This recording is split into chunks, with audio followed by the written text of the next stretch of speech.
I remember the night vividly, the clang of cutlery against ceramic plates, echoing in a silence that was far louder than any argument.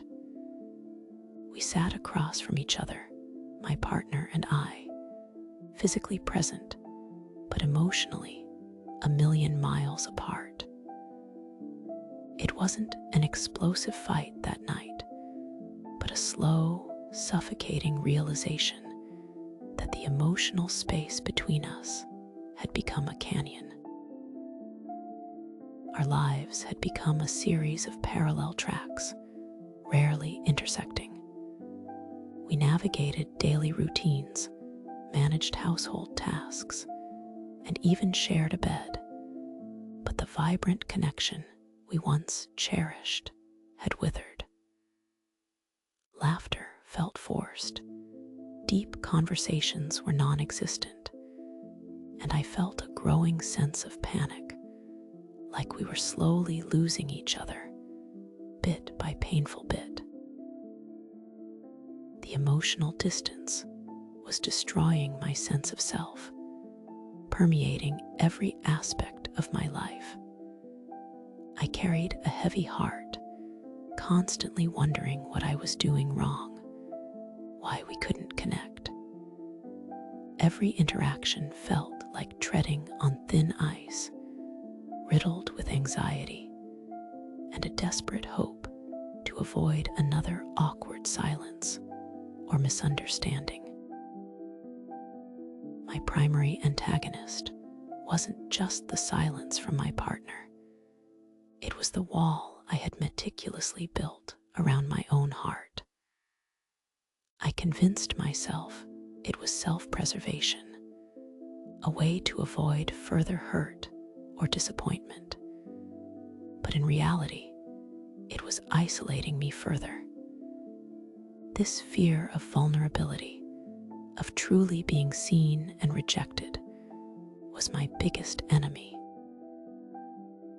One evening, after another emotionally barren day, I found myself crying silently in the bathroom, tears streaming down my face.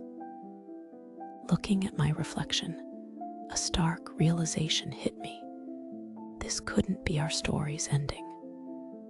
The relationship wasn't just drifting, it was slowly dying, and I knew deep down that I was a part of letting it happen.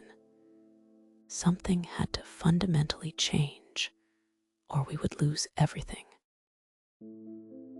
The wake-up call led me to devour every resource I could find on relationships. I stumbled upon the work of Dr. John Gottman, particularly his research on bids for connection and turning towards. It was a revelation. Connection wasn't about grand gestures, but about consistently responding to small, everyday attempts at emotional engagement. This was the core insight I desperately needed. Gottman's studies showed that emotionally resilient relationships weren't free of conflict, but they had a robust immune system for repairing ruptures. This meant acknowledging bids, expressing needs, and making repair attempts rather than letting hurt fester.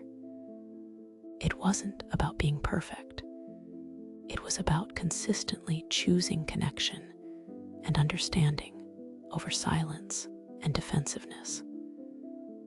My goal became to build this resilience. The first step was terrifying.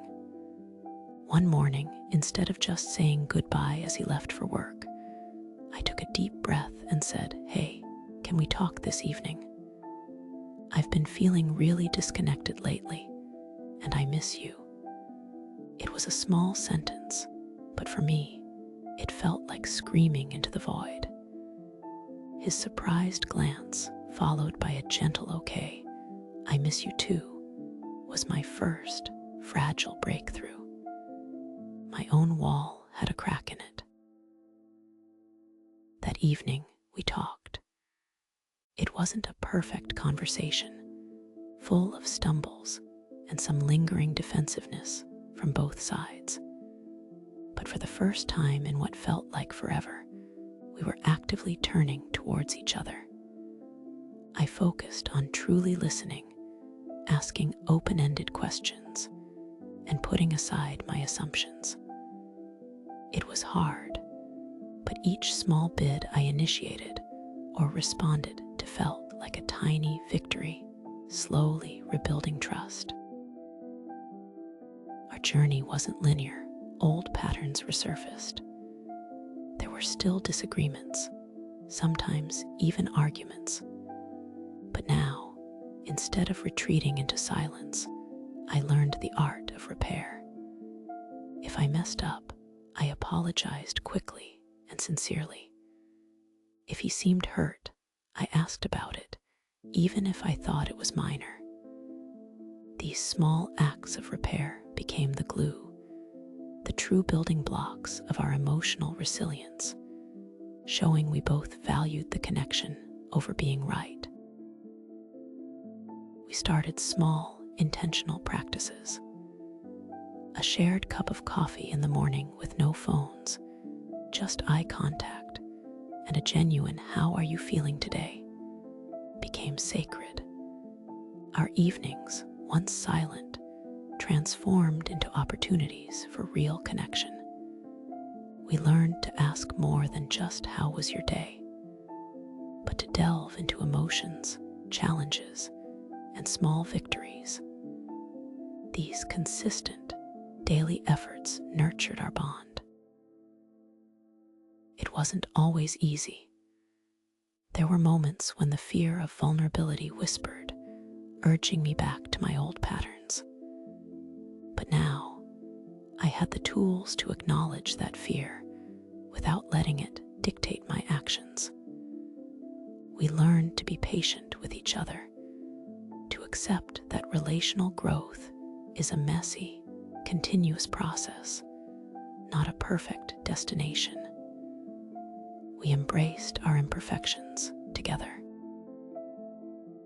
As we consistently practiced turning towards and repairing ruptures, something profound happened.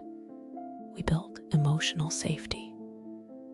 Our relationship transformed into a secure base, a haven where we could both be our authentic selves without pretense or fear of judgment. It was a space where we felt truly seen, deeply valued, and unconditionally accepted. The emotional distance that once defined us melted away, replaced by a renewed closeness and an intimacy that ran deeper than ever before. Laughter returned, easy and genuine. Even our silences were different now. They were comfortable, shared moments of connection, not markers of disconnection. We developed an understanding that transcended words, a bond capable of weathering any storm. Our love story transformed from one shadowed by silence and growing distance to a vibrant testament to emotional resilience. We learned that connection isn't something you find and keep. It's something you actively build day by day with intentional effort and courageous vulnerability.